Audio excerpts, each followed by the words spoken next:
obubaka bwaffe n'omulamwa gwaffe olwaleero bugamba nti Ebeneza n'okutuusa kaakano Mukama atubedde. Embeera mwe tuyise si nnyangu era tekyali nnyangu. Covid mwatuyisizza mu kusinza, mu bizinensi, mu byokwerinda byonna. Abantu wonna buli muntu asinda adaaga olw'obuvune omutuusiddwako embeera mwe tuyise. Naye twagala okutegeeza nti n'okutuusa leero Mukama atubedde. Tulabye nti mubaka wa leero Katonda wakusimbawo ejjinja wakati waffe n'abalabe baffe, wakusimbawo ejjinja wakati w'obufumbo bwo n'obulala, wakusimbawo ejjinja wakati wa bizinensi yo n'endala, wakusimbawo ejjinja wakati w'obulamu bwo n'obulala, wakusimbawo ejjinja wakati w'ettamiiro n'obulamu bwo.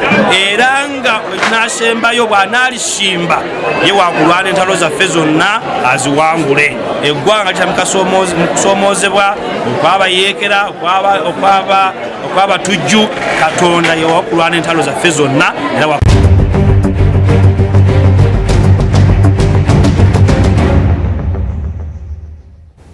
weewaawo mugeebunaayira oluvannyuma lwa Papa Benedict Emeritus ow'e 16